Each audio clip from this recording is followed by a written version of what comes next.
Welcome to the Time for a Reset podcast. I'm Arthur Nasser and I'll be hosting the new segment, Inside Marketing Transformation. In this podcast, we'll have insightful conversations with marketers who are managing and leading change in their organisations. Well, Helen, thank you. Thank you very much for joining us. It's absolutely fantastic to have you on the show with us today. Let's just have a very quick start. And why don't you give us a little bit of scene setting? Tell us about, who you are, your journey into General Mills and what your role is there, and how long you've been doing that. Yeah, absolutely. Thanks, Athar. It's a pleasure to be here on the show with you. So I'm Helene Henderson. I'm the Senior Brand Experience Manager on our snacks and baking portfolio at General Mills. I've been with the company for about 7 years now, and across a variety of roles. Brand experience is definitely the newest one for me, but also something that's very new for the company. So we've gone out of a pretty significant company restructure earlier this year, which I'm sure has been very public. But as part of that reorganization, we have basically split the marketing function into two types of roles, really. So brand management, that's really focused on the more commercial aspect, and then brand experience, that's really focused on the end-to-end consumer journey, which I really love, because I think going out with just pushing outcomes on TV definitely isn't the way forward anymore. Yeah. And that role gives the company the opportunity to really think about the consumer journey end to end, while still very much being at the hub of the wheel within the company. So I have very much a coordination and orchestration aspect within my role, with coordinating with regional and global resources, and really leading initiatives and pulling in internal and external resources at the right time. So that's very much part of my focus. And then it's also about forming strategies based on our global company strategies and vision, and getting that sign off. So really working cross-functionally to establish those strategies, and then executing them. It's a very multi-skilled job. There's a lot there, isn't there? There's a lot to unpack, and it really sort of speaks to just being the center of gravity for transformation, isn't it? Let me ask one question then to kick us off a little bit on the discussion point.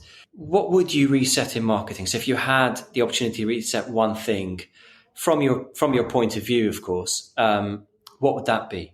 Great question. And a very, very difficult one to answer. I think there's definitely many things in marketing which I find fascinating, is an evolving art and science. But I think what I would reset really right now is how we think about consumers. And back to what I was saying about the role and the nature of brand experience and thinking about end-to-end consumer journeys. For me, it's really thinking of consumers as people more than consumers, or even worse, targets, which is no one wants to be a target. Yeah. It's a terrible word to be using, but really thinking of them as people. And on a personal level, that also connects with my educational background. I've got a background in sociology, and so for me, it's thinking of people in the context of the societies that they live in.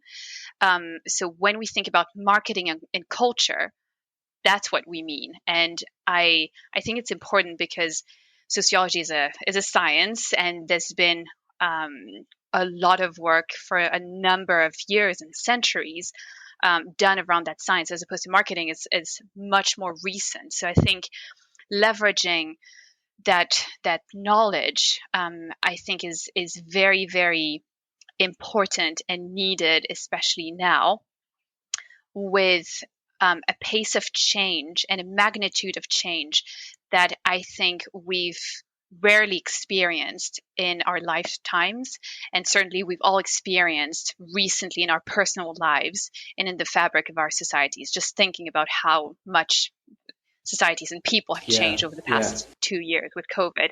I think really thinking about consumers as people in the context of societies is really the way forward. Very, very interesting. And actually, I was listening to something just this morning around the chief customer officer and how not a lot of organizations have a chief customer officer yet, but those that do really reap the rewards. And it sounds to me like, thinking about a consumer and having somewhere that is the sort of, the center of the consumer world internally that really cares about the consumer is an important facet, and could be actually a bit of a distinctive feature for a company. So from that perspective and in that lens, when we talk about transformation, when we refer to the transformation that you're trying to undertake, and I know you sort of touched on it, it's going away from just something like a big TV campaign into something more nuanced, more customer focused. What does that transformation actually look like? What does it mean? Where are you coming from? Where are you bringing the business from? And what's your ideal get to state? How does that look in future? Yeah, absolutely. So I think the first thing is defining what transformation means. Because there's probably many different ways to think about that, and for me, it's really taking something from good to great, and also why would you do it otherwise? And it's really seeing the potential of something and putting the right tools and processes and resources in place to achieve new goals. Something that I think is really important to bear in mind is that no meaningful transformation comes easily. For me, there's always a process that I've observed personally, but also I think is true across any industry of creative disruption. And again, that's been studied and theorized by a lot of much smarter people than me. But there's always that process at play, again, because of who and how people behave. There's always a step of acclimatization to change that is really hard for people. And so when we think about putting that transformation in place, it's never easy. So there's always an element of disruption and destruction, even sometimes. And so how it's looked like over the past few months at General Mills, and certainly on my portfolio, is we've really changed our brand experience approach, which granted is pretty new in and of itself. But what that means is we're going from a more traditional, typical, above the line approach to a more targeted approach, leveraging and putting in place data pools and databases that we just didn't have before, which is a bit of a shame to admit, but that's where we are as well. And it's about recognizing where you stand and where you need to get to, and going into more of an always-on approach to be more connected to people who are connected all the time. So why wouldn't we be there? So that's really something that we've changed in our above-the-line strategies, and then complementing that with a very clear connected commerce strategy. Connected commerce might be a term that's very much linked to General Mills, but hopefully that travels well enough. It's really making sure that we can connect with consumers to make those transaction opportunities happen, and then implementing that. So it's both evolving what we're doing, but then pulling in completely new elements into our brand experience plans. That's fascinating, and what a job! And you mentioned that you feel like perhaps you're behind where you should be as a business, but I think the fact that you're undertaking this transformation actually speaks volumes, because a lot of businesses probably aren't, and you'd be surprised at how many businesses aren't transforming in the direction that you're going. I'm interested to hear about what the catalyst was for this transformation. I mean, oftentimes the biggest challenge for people in a role like yours is actually getting buy-in. It's winning hearts and minds to get the transformation agenda. It sounds like the business is really behind you. How did that happen? How did you get that win? Because I think a lot of marketers that I speak to in your shoes, that's the initial battle is how do I get buy-in? But how's that happened at General Mills? Yes. Another great question, because over the past 7 years, I've tested different ways. So I can talk about what worked for me. I think the first thing is that you need, like the project owner, the brand manager, whoever is leading the project, you need to see the change that needs to happen. And that comes from intuition, data, being where your consumers are. So just living life often. So seeing the change that needs to happen for us on snacking, that was very much triggered by HFSS regulation. And also just being close to consumer trends of consumers being connected all the time. And those trends aren't new or difficult to catch. You just need to be a little bit connected with people and the societies that they live in again. So I think seeing that change and then being really convinced that change needs to happen. And I think that's probably the key link, or sometimes the missing link, between observing the change and then making the change happen. Because there will be so many hurdles that if the project bearer isn't absolutely convinced that something that change needs to happen, nothing will happen after that. So I think once that's very clear and very ownable in a person's mind, then it's about laying it out for other people to come onto that journey. And I'm a pretty structured person, so I like to approach it in a structured way. And it doesn't matter, different people will do it differently. I don't mean to give like an instruction manual, but certainly those elements I think need to fall in place at some point, which is establishing the what. So what is the change that needs to happen?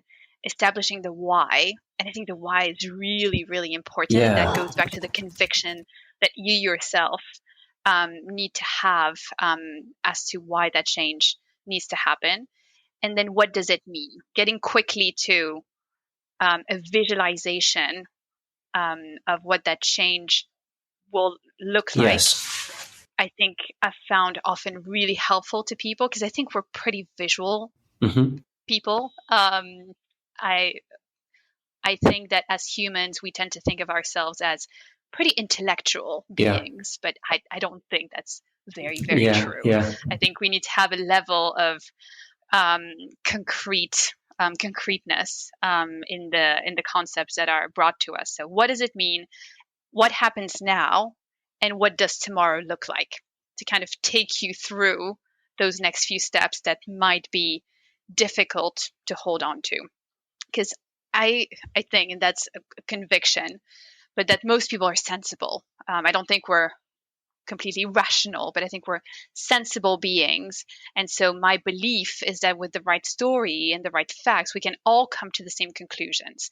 But then we all need to start at the beginning of the journey, even if we don't know where it's going to lead us. So I think that's something that I found very helpful, is engaging the right people very, very early on, being open that it was going to be a journey and I didn't have the answers, certainly not.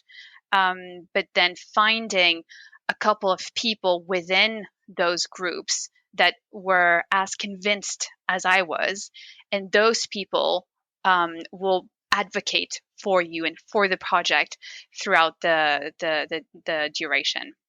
So if I can just summarize this, it's number one, observing or identifying the change.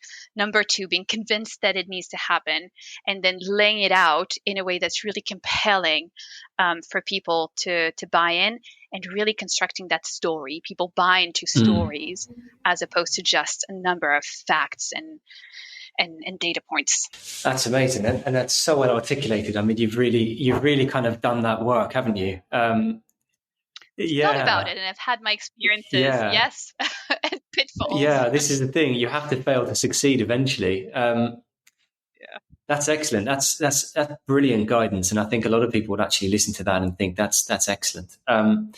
So let's talk about sort of the more day to day elements of the work, of the transformation.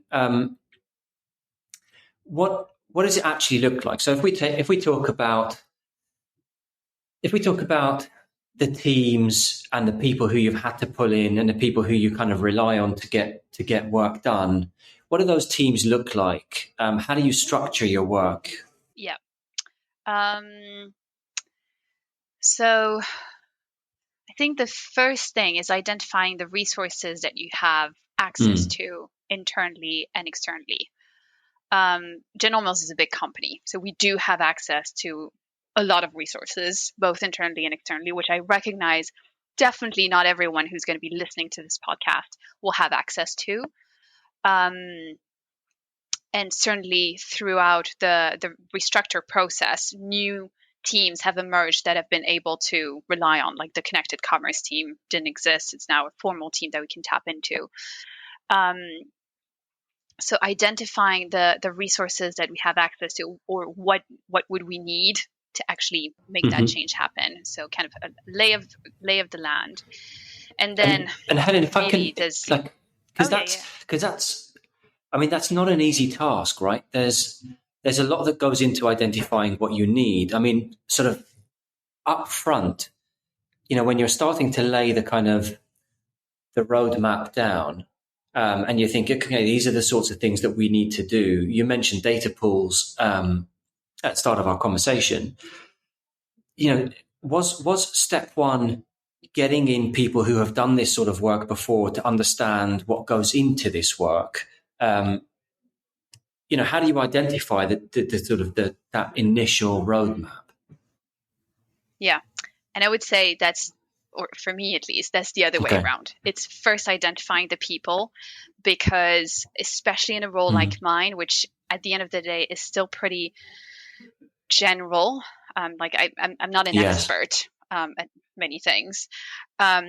So I need to rely on a lot of people who are smarter than me and experts in their own rights to actually build those roadmaps, those strategies. So first identifying broadly the type of people and finding those allies early on that I can just talk to them about the ideas that I have in my brain, and then formulating those strategies and those roadmaps based on the expertise of those people. And then it becomes I would say a more standard process of establishing a strategy which is rooted in like data and insight and maybe your company's mission and vision. So starting to lay all of that out, having a base that then you can share for feedback. And again, that's very much my way of working.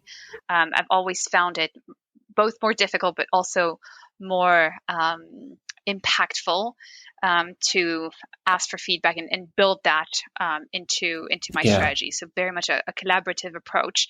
But I find that you need to have a starting point, something for people to bounce off of. Who will be other people than those couple of allies that I mentioned at the beginning. So identifying who is going to get you going, who is going to be that team, and then who else do you need to speak to make sure that the ideas that are in your brain actually make sense and can form a plan. And once that plan is kind of established and signed off, then that's where we go off and execute the work. Okay. How do you build the business case from a budget perspective? And I'm sure you've had to do that, and I'm sure that's one of the sort of big challenges. And you're nodding in strong agreement. But tell us a little bit more about that. Yeah.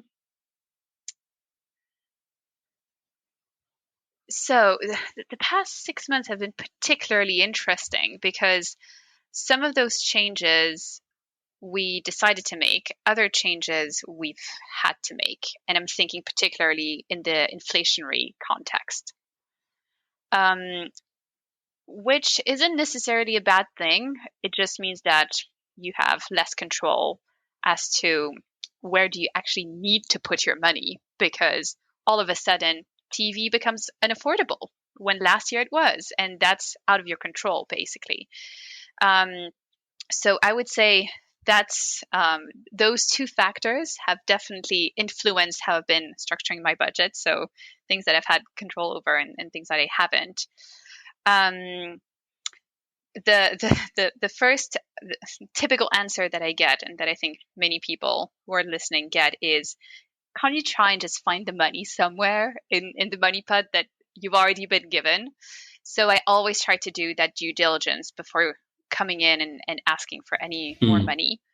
Um, Again, General Mills is a big company, so we have significant budgets to be doing a number of things. So that would be the first thing that I try to do, is rejig my budget to try and find pockets of money to dedicate to the projects that I think are needed. And as much as possible, we have an annual planning process, which I'm sure many companies have, and as much as possible, trying to give a view of what those pockets of money will be used for as part of that annual plan certainly helps, because trying to find money halfway through the year is almost an impossible task. Yeah. It's not fun for anyone. But at the same time, things change. So that's the first thing. And then there is the case where you've identified a really worthwhile transformation project. There just isn't any more money for it. And then I think it goes back to the same process that I described to convince people of transformation. And ideally, it would be the same people who are involved in that from a leadership standpoint, I mean, not expertise, who are involved in that transformation process, because then they know why you're doing it. Going back to the why and asking for more budget is almost a natural conclusion that you come to, or more resources. Sometimes it's not more money to execute, but more resources is the natural conclusion that they get to. And then it's almost on them that if they're bought into the project, they understand why, they know what you want to do and how much it's going to cost, well, then it's a business decision to make it happen or not. That's really interesting. So you're bringing in people at an early stage, you're getting opinions, you're getting feedback, and that brings people into the project. It makes them more invested and it makes them buy in. That's how you're getting buy-in like that in a sense as well. And they feel a certain degree of ownership over the project. And then you've used essentially marketing budget, and you've sort of thought, okay, well, here's my marketing budget for next year. This is what's going to happen next year from a media perspective. Now, how do we counter those essentially headwinds? And one of the ways to counter those headwinds is to actually get closer to our customers. And this is one way to do it, is to become more data-driven, to become more personalized in our conversations. And then it becomes very easy to say, okay, well, part of my marketing budget is going to be spent on actually getting closer to my customer. And then if you need more budget, it becomes, as you say, a lot easier to, essentially what you're doing is you're asking leadership to do the work for you in getting the budget, right? Yeah, exactly. Because if it's money that's above and beyond, then it will have to come from somewhere else that at a total company level won't be dedicated to something else. So, but they have that view that I don't have, and they can make those trade-offs. So you're exactly right. I'm basically doing all of the upfront work and then leaving the last step to them. I'm just going to go back to something we were talking about. So when we talk about team, can you tell me how big is your virtual team that's working on a transformation project? What sort of skills do you have in there? And where have you had to go and get external support? Yes. And of course, I'm hope if you can share that info, share it. If you don't want to go into specifics, then by all means, tell me. Yeah, absolutely. I might just mention the number of Yeah, teams that are yeah, involved, um, and there are many transformation projects that we're working on within my brands. But I think in general, so there's um, my team, well, which is like one other person. So it's the two of us on brand experience, and then we have access to regional connected commerce team, and then we have access to global expertise teams, um, and that's where that side is pretty vast, to yeah, be honest. So it really varies on the project, but I would say there's typically those three components of expertise. And then I'm also really close to my regional team, which is more of a business team, to make sure that they're also bought in. So back to the earlier point that I was making around yeah, orchestration and yeah, coordination. Because I need to make sure that the transformation that I'm proposing and leading locally also makes sense from a regional okay, standpoint. So it's not necessarily tapping into their expertise, although sometimes it might be the case, but it's more securing that alignment. So I would say it's probably four teams that I'm working with on on those projects at any point in time. And then in addition to that, you're right, we have our agency partners, and they're absolutely crucial in helping us execute those projects, because back to my earlier point, especially at the beginning, we have no idea what we're doing. We're just trying to make the best possible decisions with the information that we have. And then once we have that clarity, taking that to the agencies, because one thing that we absolutely need to bring to agencies or external partners is what are we trying to achieve and why. um, Once we have that, and that's the work that I described earlier and that needs to happen internally, once we have that, then we can start engaging external partners and their expertise. And on that, we just tap into a variety of experts, from media to data to consumer gamification. So it really depends on the specific yeah, initiative. Um, but there's always at least one or two agencies yeah, involved yeah, when it comes to executing the yeah. project. So there's actually a number of teams that you're having to coordinate around. Wow. Yeah. Um, I was going to ask around some of the tools and the resources that you're using, but I think that probably sits within the teams themselves. You mentioned data pools. I'd imagine that you're sort of you're building out an entire kind of data sort of infrastructure and then a tech architecture, et cetera, et cetera. Are you kind of Yeah. getting a bit more technical in your knowledge as well, a little bit? Absolutely.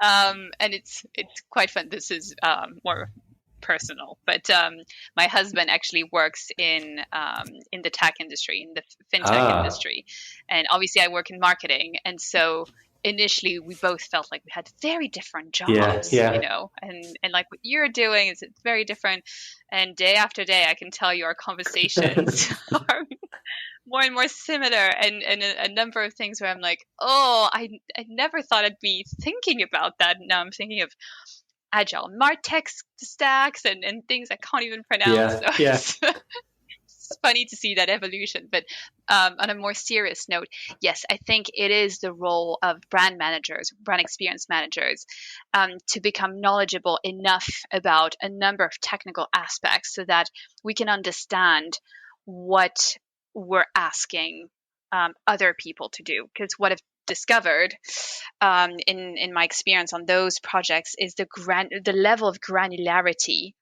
of those projects is very, very different to, I think, what used to be the role of a brand manager, where again we would just approve those big above the line campaigns. You had a few lines, and broadly, if you allocated X amount of budget, you would get X amount of reach, and that was it. And it would go live for 6 weeks, and you would hear the performance of it once it would be finished. As opposed to when you build a database, it's literally email after email.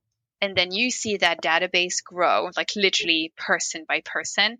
And you have to really be in the detail of why and what have you done that has generated growth or not enough growth. And so we have to be in that detail and understand the tech implications as well, whilst relying on those expert partners that know their job. Yeah. So I found it very interesting, but also challenging, to be honest, to find that right balance between I need to understand enough so that I can give proper guidance, but at the same time, let the experts do their jobs. Yeah. How do you measure success? Another I ask it so question, flippantly, like it's just easy, by the way, how do you measure success? Oh, yes, it's such an easy one. I think there's two things. But really, it comes down to what is your objective? What are you trying to achieve? And the why. So having that clear is so important at the beginning of any project for a number of reasons, but that's another one. It's being really clear as to what are we trying to achieve. And then the second element is there will be a mixture of objective KPIs and then also kind of in your gut, what do you think success looks like? When will you be happy? Because I find that often we can get drowned in, if I reach 5 million impressions, then I'll be happy. But it's like, is 5 million good? Especially for something completely new that you have no idea about. So having a sense of numbers, like just based on our personal experiences, I found helpful as well. And I can give an example. So on Nature Valley, for example, we have, which is one of the brands that I work on, we've recently gone out with an on-pack competition in partnership with the Gone Wild Festival. I'm sure they'll be happy that I mentioned them here, which is an outdoor family festival that has just happened a few weeks ago. And so people could buy our pack and then go online for a chance to enter the competition for a chance to win VIP family tickets to the festival. And so the way that you would do that is just fill out a standard competition form on our website. And then from there was like a little bit of a gamification experience where we were just asking people for like very standard elements of data. And all of that is to help us build our database with the objective of really understanding our consumers and getting consumer insights. That's a very different objective to building an online community via our new direct-to-consumer platform on Fiber One, for example. Because in one aspect, it's going to be really more internal, an internal objective and a more qualitative evaluation, as opposed to when you try to build a community, it's more about numbers, big numbers. You want to get quickly to 10,000, 100,000 people in your database. And those KPIs go back to what are we trying to do and why. And on Fiber One, there is already that community element that exists really outside of the brand because of the type of consumer that we're targeting. It's more in the weight wellness space. Fiber One is really targeting that weight wellness space, and so it's down to weight wellness is a struggle for many people, and there's already a community around that, as opposed to Nature Valley, which is more anchored in our Get Out More nature proposition. There isn't really like a struggle there, but here we might have more challenge around understanding our consumers and serving them in the best possible way. So what we need really is insights. We don't really need to be building a community. So I think identifying those two objectives very clearly helps define what success looks like. So on Fiber One, we'll be having a community of 150,000 people. That would be amazing. Yeah. On Nature Valley, I think if I can get to 5,000 people, but really the right people who are fans of the brand, I think that will be successful. That's brilliant.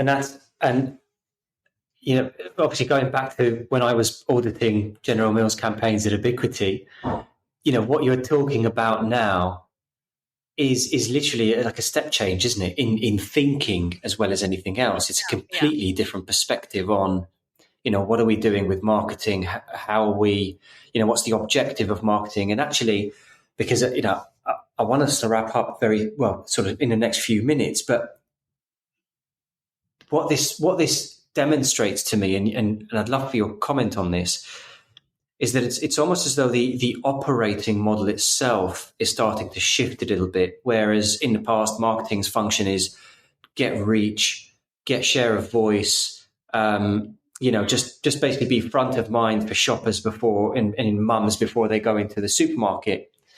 Now it's almost a completely different objective, isn't it? Let's get close to our customers. Let's build a relationship. Less is more. And they can then take the brand out to market for us. How has that actually impacted the operating model? And in fact, maybe it hasn't impacted it too much yet because we're still at the sort of start of the journey. But let's take 2-3 years down the line. Do you see the way you do media changing on the back of this shift in mindset? Yeah, drastically. I mean, for me, my vision, and let's see, you know, who is right or wrong in the end, but I think is that we will be connecting with our consumers in much less indirect ways and much more direct ways than what has been the case in the past.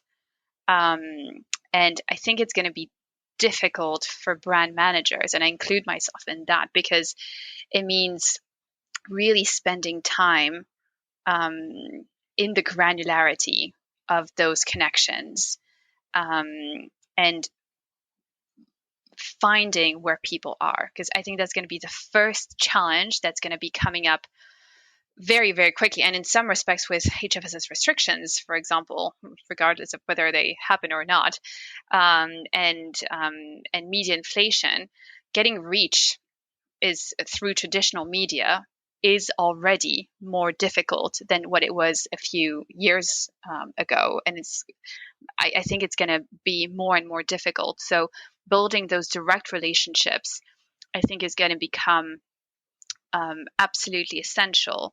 And then how we show up in those direct relationships, I think, will also become much more important, because to me, that's what's going to drive ultimately conversion. Yeah. I think we're all more likely to be buying from brands that we like, that mean something to us, that have a real role in our lives, that bring value to us, especially in the attention economy, than a brand that is just there and just trying to push their message out. So again, it puts, I think, a lot of pressure on brand managers to both get close to consumers, like generate those direct connections, but then also have something meaningful to say. So with those two things, yes, I think the role of marketing, really, like even beyond the operating model, the role of marketing is going to evolve to almost, consumer psychologists in a way, and then making business from that. So I think it's going to be a few interesting years. ahead of us. If marketing's not changing, then it seems like we're missing a trick. I mean, it's a constantly evolving thing, isn't it? And it feels like change is actually becoming more and more drastic as well. Over the next 2 years are going to be so different to the last 2 years.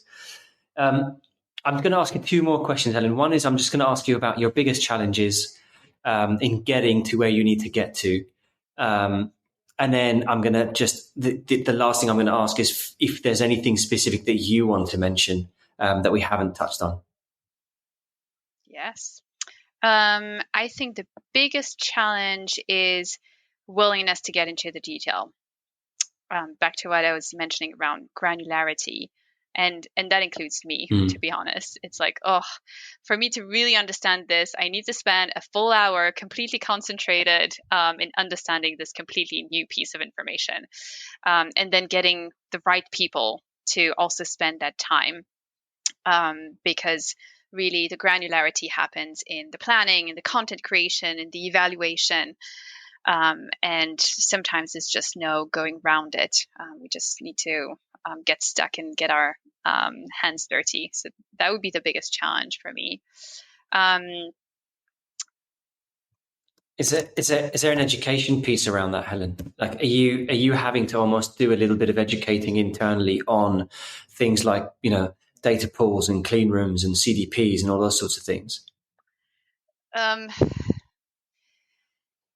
Well, yes and no. It kind of depends who you're speaking with.